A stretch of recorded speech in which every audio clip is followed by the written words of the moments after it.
पहाड़ों और घाटियों के बीच एक छोटा सा घर, और उसी घर में रहता था एक किसान, लेंचो। गरीब था, लेकिन दिल में भरोसा इतना कि खुद भगवान भी शर्म खा जाए।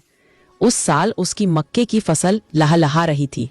बस उसे इंतजार था बारिश का, क्योंकि उसकी नजर में बारिश की हर बूंद सीधे सीधे सोने का सिक्का थी। शाम हुई, हवा चली, बादल घिरने लगे और फिर आसमान से टप टप करके बारिश शुरू। लेंचो ने आसमान की तरफ देखा और मुस्कुराया। ये बूंदे नहीं, नए सिक्के बरस रहे हैं। लेकिन किस्मत ने यहाँ एक खेल खेला। बारिश अचानक ओलों में बदल गई और कुछ ही मिनटों में पूरा खेत सफेद बर्फ से ढक गया।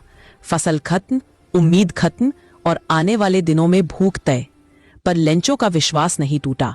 उसका भरोसा इंसानों पर नहीं था, उसका भरोसा था भगवान पर। अगले दिन उसने कलम उठाई और सीधा भगवान को एक चिट्ठी लिख दी। हे भगवान, मेरी फसल बर्बाद हो गई है। मुझे बचने के लिए 100 पैसों चाहिए, कृपया भेज देना। चिट्ठी डालकर वो घर चला गया। पोस्ट ऑफिस में जब लोगों ने लिफाफा पढ़ा तो पहले हंसी आई,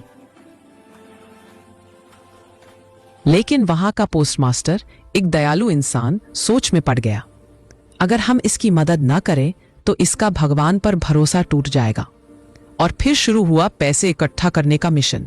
किसी ने 5 दिया, किसी ने 10। पोस्टमास्टर ने खुद भी अपनी जेब से दिया। कुल मिलाकर 70 पैसों इकट्ठे हुए।